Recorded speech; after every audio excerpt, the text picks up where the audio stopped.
अच्छा जी, अस्सलाम वालेकुम। उम्मीद है आप लोग खैरियत से होंगे।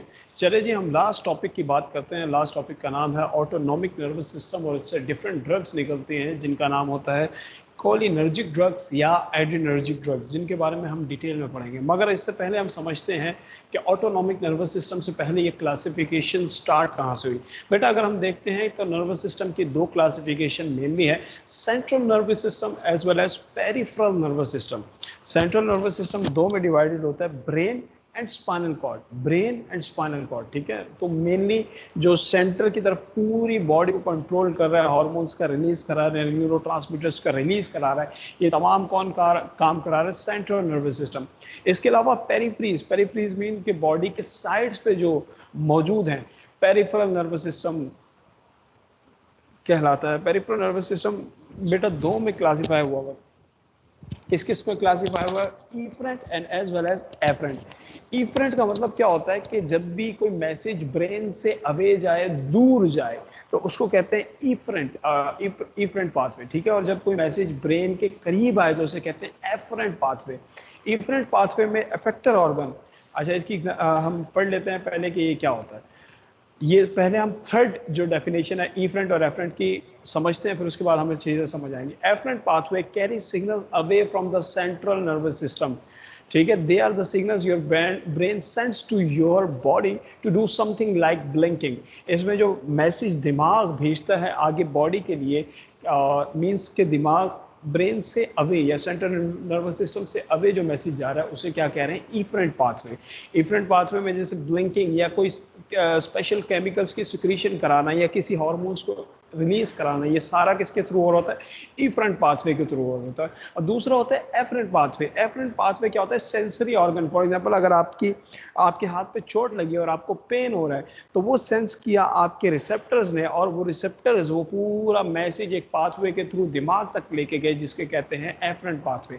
तो एफरेंट पाथवे टूवर्ड्स लेके जाता है और इफरेंट पाथवे अवे फ्रॉम लेके जाता है। अब एफरेंट पाथवे जब मैसेज लेके गए तो क्या हुआ कि वो ब्रेन में जहाँ पे मैसेज बीच में रुका था, तो इसमें इंटर न्यूरॉन्स इन्वॉल्व हुए, और इंटर न्यूरॉन्स या दिमाग ने ये डिसाइड किया कि वहाँ पे कुछ स्पेसिफिक केमिकल मीडिएटर्स रिलीज की कराया जाए। केमिकल मीडिएटर्स मीन्स के इन्फ्लेमेशन कराई जाए। अब वहाँ पे इन्फ्लेमेशन जिस पाथवे के थ्रू शुरू हो जाएगी वो इफरेंट पाथवे होगा, समझ आई। एक पाथवे आने वाला जिसे एफरेंट पाथवे कह रहे हैं, और एक पाथवे वहाँ से वापसी जाने वाला जिसे इफरेंट पाथवे कह रहे हैं।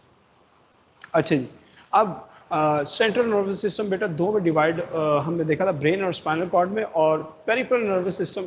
अच्छा, सेंट्रल नर्वस सिस्टम पे जो ड्रग्स काम करती हैं वो ज़्यादातर एंटी डिप्रेसेंट्स होती हैं, या मजीद ब्रेन के अंदर जो जाके काम करती हैं, जैसे कि हमने देखा था ओपियोइड्स सीएनएस पे काम कर रही थी, ठीक है। तो ये डिफरेंट ड्रग्स आती हैं, लेकिन हमें ज़्यादातर लेना देना है अब पीएनएस में। पीएनएस में इफरेंट पाथवे, इफरेंट पाथवे जो कि दिमाग की तरफ आ रहा था, सॉरी दिमाग से अवे जा रहा था, सीएनएस से अवे जा रहा था, और क्या करा रहा था? डिफरेंट केमिकल मेडिएटर्स या रिलीज करा रहा था, या कुछ ना कुछ बॉडी को ऑर्डर दे रहा था कि ब्लिंक करो या ये केमिकल रिलीज करो। तो ये इफरेंट पाथवे था। इफरेंट पाथवे या इफरेंट मोटर न्यूरॉन मजीद दो पाथवे में डिवाइडेड होता है, autonomic and autonomic nervous system as well as somatic nervous system. Somatic जो होता है बेटा वॉलंटरी होता है। वॉलंटरी का मतलब होता है इसमें बॉडी अपनी मर्जी से कोई भी काम कर सकते हैं, जैसे हम मसल्स को हिला सकते हैं, जैसे हम हाथ को शेक कर सकते हैं, तो ये सारे वॉलंटरी हैं, मीन्स के हमारी इजाज़त के बगैर ये नहीं हो पाते। जैसे कि आंखों का ब्लिंक करना, सांस लेना भी कुछ वॉलंटरी में शामिल होता है। हम कुछ देर के लिए अपनी सांस रोक सकते हैं, ज़्यादा देर तक नहीं रोक सकते, वरना फिर अल्लाह को प्यारे हो जाएंगे। अच्छा, एफरेंट इफरेंट में ऑटोनॉमिक नर्वस सिस्टम में मजीद दो डिवीजन आती हैं। Number 1 is parasympathetic and number 2 is sympathetic nervous system. Let me check के रिकॉर्डिंग हमने शुरू कर दी थी कि नहीं की थी। रिकॉर्डिंग हो रही है जी, रिकॉर्डिंग हो रही है, ठीक है जी। अच्छा जी, ऑटोनॉमिक नर्वस सिस्टम बेटा दो में डिवाइड होता है, parasympathetic and as well as sympathetic nervous system, ठीक है जी। हमने देखा था कि सीएनएस में जो ड्रग्स काम कर रही थी वो सीएनएस स्टिमुलेंट्स या सीएनएस डिप्रेसेंट होती है, जो कि एंटी डिप्रेसेंट्स और ये सारे इफेक्ट रखती है। लेकिन हमारा लेना देना सीएनएस से नहीं है, किससे है? पीएनएस से है। और पीएनएस में भी ज़्यादातर किससे लेना देना है? इफरेंट में। इफरेंट की अगर हम मजीद क्लासिफिकेशन करें जिसमें ऑटोनॉमिक नर्वस सिस्टम आता है, इसमें पैरासिम्पैथेटिक एंड सिंपैथेटिक ये दो मेन पाथवे हैं, पैरासिम्पैथेटिक एंड सिंपैथेटिक, जिसे हम डील करेंगे आगे। ठीक है जी। पैरासिम्पैथेटिक को बॉडी में रेस्ट एंड डाइजेस्ट सिस्टम कहते हैं, और सिंपैथेटिक को बॉडी में क्या कहते हैं, फाइट एंड फ्लाइट सिस्टम कहते हैं। पैरासिम्पैथेटिक को बॉडी में क्या कहते हैं, रेस्ट एंड डाइजेस्ट। पैरा में आर आ रहा है तो आर फॉर रेस्ट, एंड दूसरा sympathetic nervous system, sympathetic S for sympathetic and S for शेर। शेर का मतलब क्या होता है कि आपने कहीं पे भी जंगल में गए और आपने शेर देखा, और उसकी बाद आपकी बॉडी में जो रिएक्शंस होंगे वो सिंपैथेटिक नर्वस सिस्टम कहलाते हैं, जिसे हम फाइट एंड फ्लाइट रिएक्शंस कहते हैं। नॉर्मली क्या होता है कि इमरजेंसी की कंडीशन में अगर हम देखते हैं, इमरजेंसी की कंडीशन में नॉर्मली बॉडी का ब्लड प्रेशर क्या हो जाता है, इंक्रीज हो जाता है, हार्ट बीट इंक्रीज हो जाती है। इसके अलावा हार्ट बीट इंक्रीज हो जाएगी। इसके अलावा क्या क्या होगा, आंखें बड़ी बड़ी हो जाएंगी, डायलेट हो जाएंगे आपके प्यूपल्स। ठीक है, जब आप शेर को देखेंगे या कोई भी खौफनाक चीज़ या एक्सीडेंट होने जा रहा है तो आपके प्यूपल्स ऑटोमेटिकली क्या हो जाएंगे, डायलेट हो जाएंगे। इसके अलावा सांसें बहुत तेज़, ब्रीथिंग रेट बहुत ज़्यादा आपका फास्ट हो जाएगा, आपके हाथ थोड़े से कांपने लग जाएंगे, और शिवरिंग आपकी बॉडी शुरू कर देगी। तो ये सारे सिग्नल्स ये सारे mechanism sympathetic nervous system control करता है, तभी इसको फाइट एंड फ्लाइट सिस्टम कहते हैं। तभी सिंपैथेटिक को क्या कहते हैं बेटा, fight and flight. As for sympathetic, as for share याद रखिएगा। Parasympathetic is for rest and digest. जब भी कोई इंसान इमरजेंसी सिचुएशन में नहीं है, नॉर्मली घर पे है या कहीं पे भी रेस्ट कर रहा है, तो क्या होगा, पैरासिम्पैथेटिक सिस्टम एक्टिवेट होगा, जिसमें वो नॉर्मली अगर कोई सुस्त इंसान घर पे लेटा हो तो उस पर क्या सिम्टम्स हमें देखने को मिलेंगे, क्या नॉर्मल उसकी बॉडी फिजियोलॉजी क्या होगी, कि उसकी हार्ट बीट नॉर्मल पेस पे काम कर रही होगी। ठीक है, नॉर्मल पेस पे काम कर रही होगी, और उसका ब्रीथिंग रेट भी क्या होगा, नॉर्मल होगा। एज वेल एज अगर देखेंगे उसकी बॉडी में डाइजेस्टिव सिस्टम सही से काम कर रहा होगा, उस टाइम कोई मसला नहीं होगा। इसलिए इसको रेस्ट कहते हैं एंड डाइजेस्ट कहते हैं। डाइजेस्ट का मतलब कि डाइजेस्टिव सिस्टम भी इसमें सही से काम कर रहा होगा, और प्यूपिल्स क्या होंगे, कॉन्स्ट्रिक्ट होंगे, मीन्स के डायलेट नहीं होंगे, क्योंकि इंसान नॉर्मल स्टेट में मौजूद है। तो नॉर्मल स्टेट में ये सारे मैकेनिज्म पाए जाते हैं। ब्लड प्रेशर नॉर्मल होता है या कम होता है, हार्ट रेट भी कम होता है, और आपके जो लंग्स होते हैं वो कॉन्स्ट्रिक्ट फॉर्म में होते हैं। कॉन्स्ट्रिक्ट मीन्स कि आप ज़्यादा देर तक सांस नहीं ले रहे। अब क्या किया आपने, फ़ौरन से आप ट्रेडमिल पे उठ के भागना शुरू हो गए। अब 2 मिनट के बाद जो आपका सिस्टम एक्टिवेट हो जाएगा वो कौन सा होगा, sympathetic nervous system. Sympathetic nervous system में क्या होगा, आपका हार्ट रेट बढ़ गया, आपकी हार्ट बीट बढ़ गई, ब्लड प्रेशर बढ़ गया, आपके लंग्स का रेट मीन्स के रिस्पिरेशन रेट इंक्रीज हो गया, आपके प्यूपल्स डायलेट हो गए। ये सारे सिम्टम्स आपको देखने के मिलेंगे। स्वेटिंग आपकी शुरू हो जाएगी। ये सारे कहाँ पे सिम्टम्स देखने को मिलेंगे, सिंपैथेटिक नर्वस सिस्टम में। तो बॉडी में एक बैलेंस होता है, कभी पैरासिम्पैथेटिक काम कर रहा होता है और कभी सिंपैथेटिक नर्वस सिस्टम काम कर रहा होता है। ठीक है जी, चलिए दोनों का डिफरेंस देखते हैं हम क्या है। Definition, one of the main part of autonomic nervous system. ये दोनों किसकी क्लासिफिकेशन थी बेटा, हमने देखा था दोनों क्लासिफिकेशन थी ऑटोनॉमिक नर्वस सिस्टम की। ऑटोनॉमिक नर्वस सिस्टम की वैसे 3 क्लासिफिकेशन है, इंटेरिक भी है, लेकिन हम इंटेरिक पे फोकस नहीं करेंगे। इंटेरिक का मतलब गैस्ट्रो रिलेटेड, गैस्ट्रिक रिलेटेड, तो उस पर हम फोकस नहीं करेंगे। हम किस पे फोकस करने जा रहे हैं बेटा, parasympathetic and as well as sympathetic nervous system. Parasympathetic, अच्छा डेफिनेशंस पढ़ते हैं जनाब। One of the main part of autonomic nervous system that controls body's fight and flight response. हमने देखा था कि fight and flight response, fight means कि जब कभी आप लड़ रहे होंगे या जब कभी आप कोई फ्लाइट में आप बैठ जाएंगे तो कौन सा सिस्टम आपका एक्टिवेट हो जाता है, सिंपैथेटिक, जिसमें आपका हार्ट रेट, ब्लड प्रेशर सब इंक्रीज हो जाता है और गुस्सा आने लग जाता है और ये सब होता है, या डर लगने लग जाता है। तो ये सारी कंडीशंस आपकी बॉडी पे एक्टिवेट हो जाती है। दूसरा सिस्टम होता है रेस्ट एंड डाइजेस्ट सिस्टम, जिसके बारे में ये बात की गई, जिसे पैरासिम्पैथेटिक कहते हैं। सेकंड है कि ये नॉर्मली सिंपैथेटिक नर्वस सिस्टम कब एक्टिवेट होता है, इमरजेंसी सिचुएशन में। इमरजेंसी सिचुएशन में कौन सा सिस्टम एक्टिवेट होता है, सिंपैथेटिक नर्वस सिस्टम। दूसरा, रेस्ट कंडीशन में कौन सा सिस्टम एक्टिवेट होता है, parasympathetic, R for rest and para for. अच्छा जी, दूसरी बात, तीसरा इंपॉर्टेंट जो पॉइंट है, importance, responsible for producing rapid and total mobilisation to avoid danger.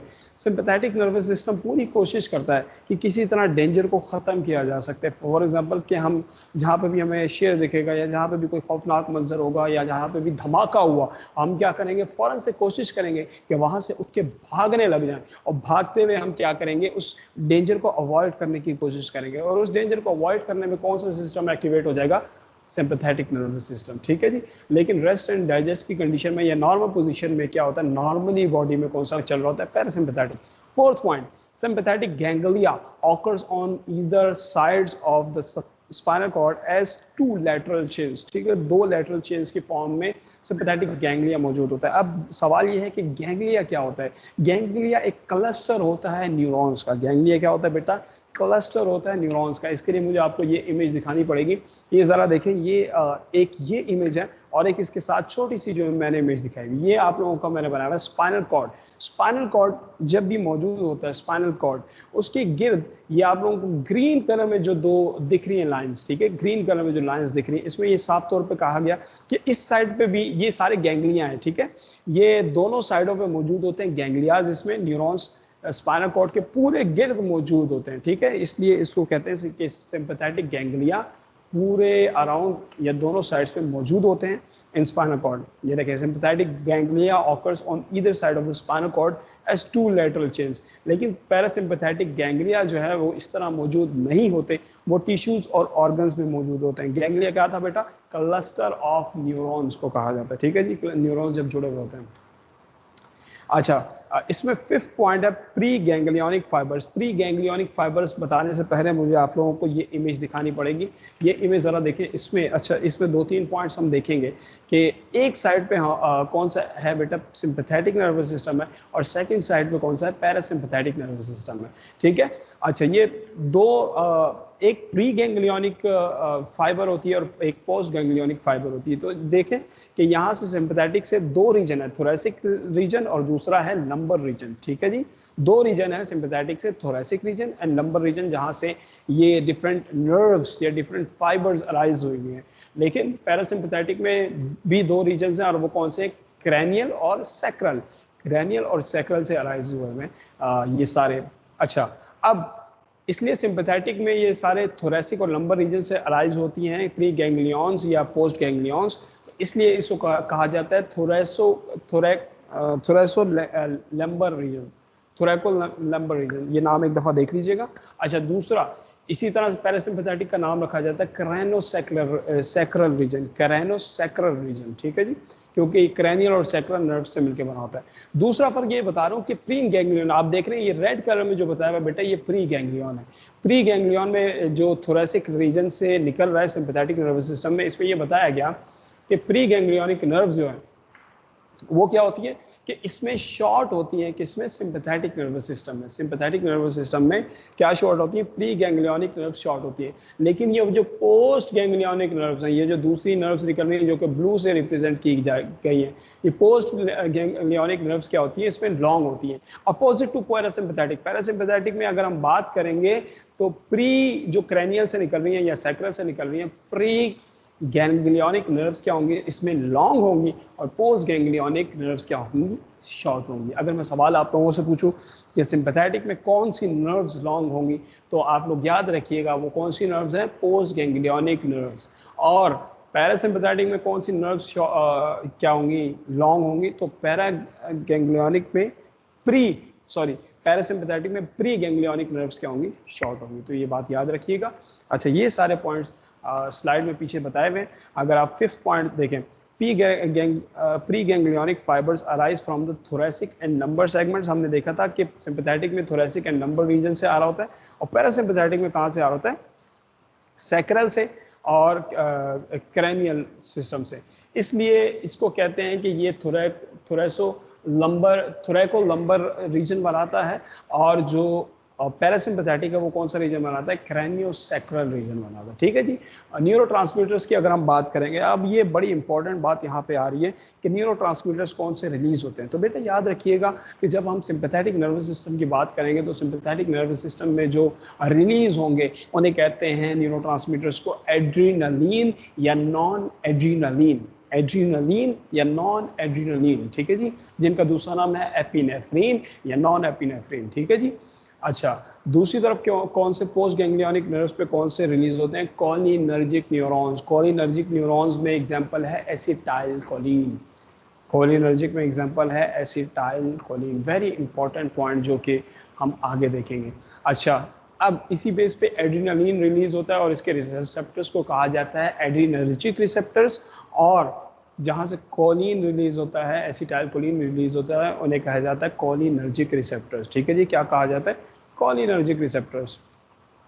अब वो पॉइंट बताया हुआ है कि प्री गैंग्लियोनिक नर्व्स शॉर्ट थे या लॉन्ग थे सिंपैथेटिक में। प्री गैंग्लियोनिक नर्व्स सिंपैथेटिक में क्या थे, शॉर्ट थे, और पोस्ट गैंग्लियोनिक नर्व सिंपैथेटिक में लॉन्ग थे, अपोजिट ऑफ पैरासिम्पैथेटिक।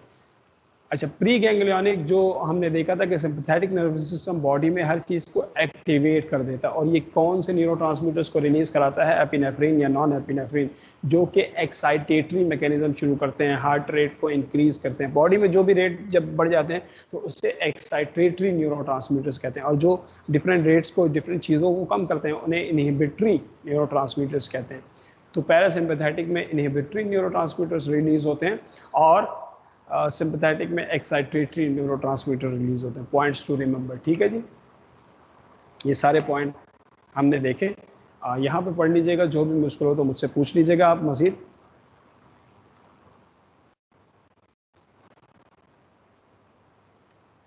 अच्छा जी, अब उसके बाद ये बड़े इंपॉर्टेंट पॉइंट कुछ आगे आने वाले हैं।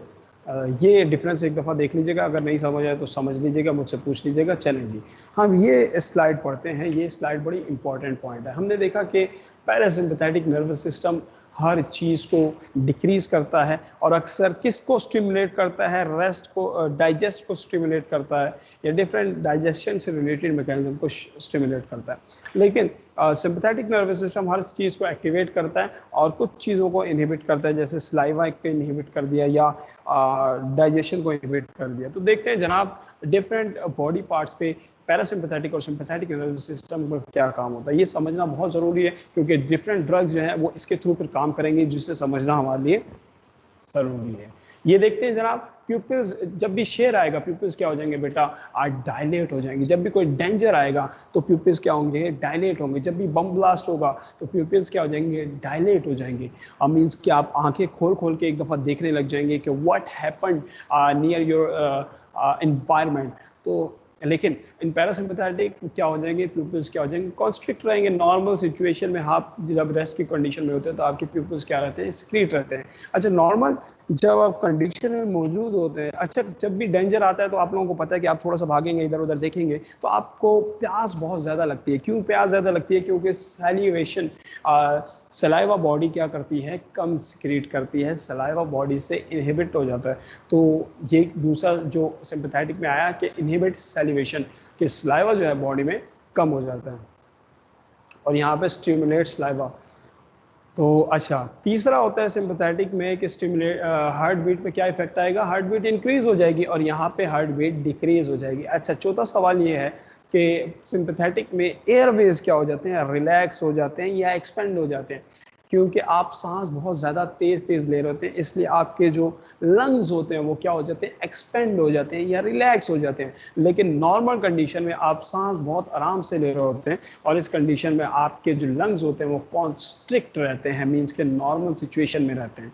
तो अच्छा, अब सवाल ये बनता है, यहाँ तक अगर मैं सवाल पूछूँ, एक सवाल ये बनता है कि एंटी एस्थमेटिक ड्रग्स मतलब हम सिंपैथेटिक कोई ड्रग हो सकती है या पैरासिम्पैथेटिक ड्रग हो सकती है।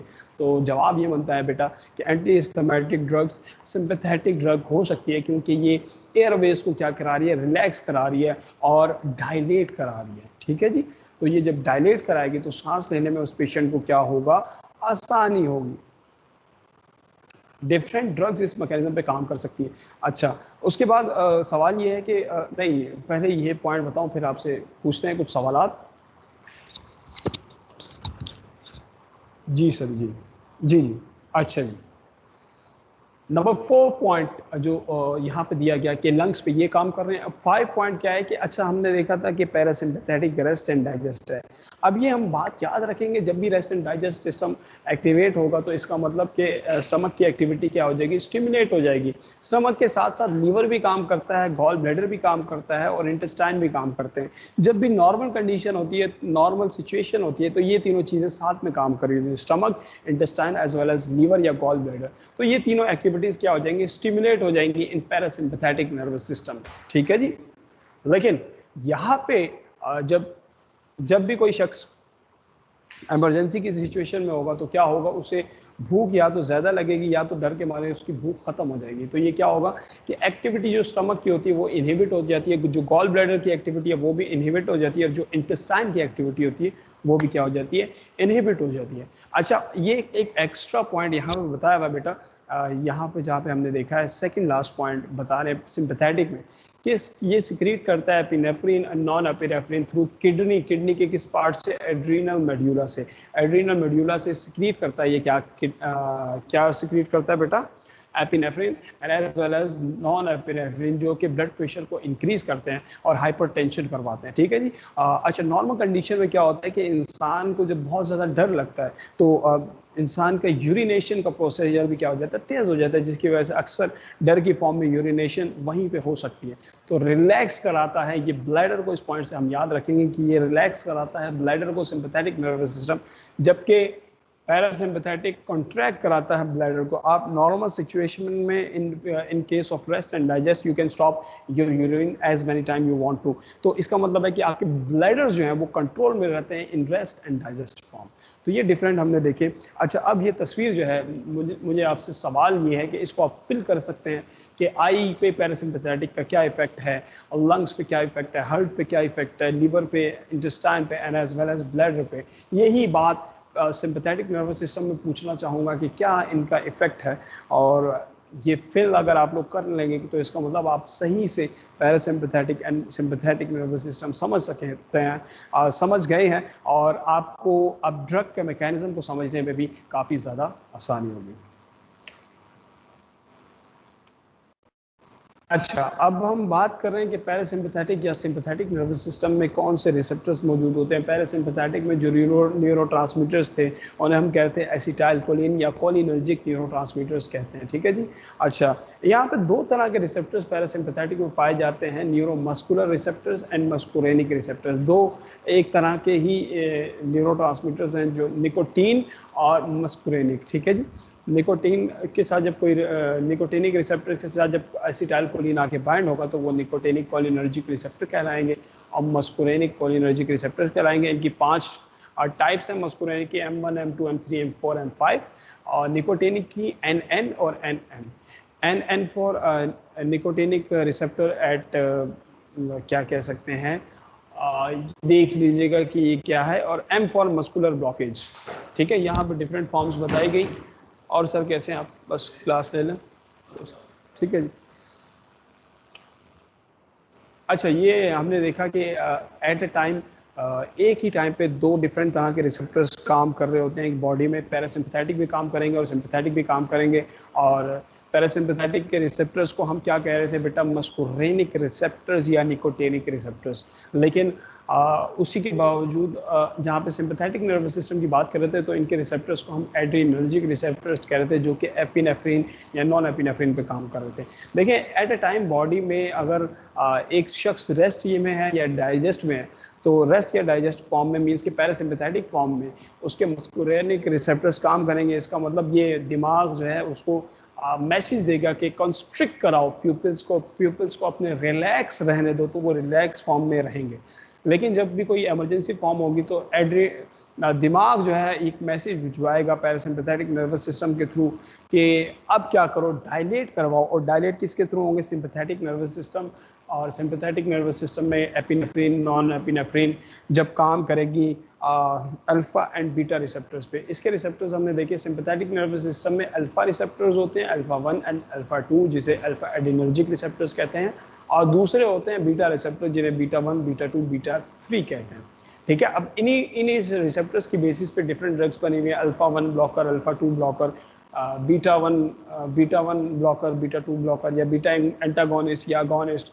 और इसी तरह मस्कुरेनिक एंटागोनिस्ट या निकोटेनिक अगोनिस्ट या कोलिनर्जिक ड्रग्स। ठीक है, इन्हीं रिसेप्टर्स की बेसिस पे ये ड्रग्स बनाई गई हैं। ये देखा कि डिफरेंट जो है बॉडी में एक एट ए टाइम एक ही चल रहा होता है, या तो पैरासिम्पैथेटिक चलेगा या तो सिंपैथेटिक चलेगा। ये जो जनाब बिल्डर से बनाए गए हैं, ये कौन से सिस्टम को रिप्रेजेंट कर रहे हैं कि ये फाइट एंड फ्लाइट सिस्टम में है और सिंपैथेटिक नर्वस सिस्टम इनका एक्टिवेट हो जाएगा। लेकिन जब ये दूसरे हैं रेस्ट एंड डाइजेस्ट की कंडीशन में, इनका पैरासिम्पैथेटिक एक्टिवेट होगा। अच्छा, ये कोलिनर्जिक ड्रग्स में आप लोग ये चार्ट देख लीजिएगा। ये चार्ट अगर मुश्किल हो तो हम इस पर कल भी डिस्कशन करेंगे। और कुछ ड्रग्स के नाम इनमें से आपने देखने हैं कि जब हम कोलिनर्जिक एगोनिस्ट की बात करेंगे, वो ड्रग जो कि एसिटाइलकोलिन को इंक्रीज़ कराती हैं। जब भी एसिटाइलकोलिन इंक्रीज़ होगा तो बॉडी में डिफरेंट मैकेनिज्म शुरू हो सकते हैं, जैसे कि हाइपरटेंशन की फॉर्म में हम कोलिनर्जिक एगोनिस्ट दे सकते हैं कि हाइपरटेंशन हो रही है तो इसका मतलब उसका सिंपैथेटिक नर्वस सिस्टम एक्टिवेट है, लेकिन हमें कौन सा कराना है, पैरासिम्पैथेटिक। तो पैरासिम्पैथेटिक को एक्टिवेट कराने के लिए हमें क्या देना पड़ेगा, कोलिनर्जिक ड्रग्स, जिसकी एग्जांपल है कार्बिकोल या पिलोकार्बिन। दो एग्जांपल याद रखिए, कार्बिकोल और पिलोकार्बिन। इसी तरह डायरेक्ट एगोनिस्ट कहलाते हैं जो डायरेक्ट एक्टिवेट करें। फिर इनडायरेक्ट एगोनिस्ट कहलाते हैं जो कोलिन ईस्ट्रेज के थ्रू, एक एंजाइम है कोलिन ईस्ट्रेज, उसके थ्रू जब एक्टिवेट कराएं। तो इसमें रिवर्सिबल भी आते हैं और इरिवर्सिबल भी आते हैं। तो इसमें भी एक नाम देख लीजिएगा कि रिवर्सिबल जो है वो पायरिडोस्टिग्मीन, जिसमें टिग्मीन आया, ठीक है, इसमें भी नियोस्टिग्मीन आया और इसमें भी पायरिडोस्टिग्मीन आया। तो इसके थ्रू जो काम करेंगे वो रिवर्सिबल होंगे। और इरिवर्सिबल कौन से होंगे, ऑर्गेनोफॉस्फेट की, जो कि बहुत ज़्यादा खतरनाक और इंसेक्टिसाइड कहलाते हैं। ठीक है जी। अच्छा, कोलिनर्जिक एंटागोनिस्ट की अगर बात करेंगे तो एंटागोनिस्ट भी निकोटिनिक या मस्कुरेनिक रिसेप्टर्स पे काम करते हैं। ज़्यादा नाम याद करने की ज़रूरत नहीं, बस मस्कुरेनिक एंटागोनिस्ट में एक एट्रोपिन का नाम याद रखें और इसमें किसका नाम याद रखें, निकोटिनिक एंटागोनिस्ट में क्यूरोरे। ठीक है जी। और इनके फंक्शंस देख लीजिएगा कि ये फंक्शंस क्या करते हैं। इस पर कोई भी सवाल हो तो हम इंशाल्लाह कल इसको रिजॉल्व कराएंगे। Thank you so much. तो ये आप लोगों का लास्ट टॉपिक जो है मज़ीद कवर हो गया। इंशाल्लाह कल हम इसी को एक दफ़ा दोबारा देखेंगे ताकि मज़ीद कॉन्सेप्ट हमारा क्लियर हो जाए। और जो भी सवाल हैं वो आपने लेके आइएगा। जज़ाकल्लाह।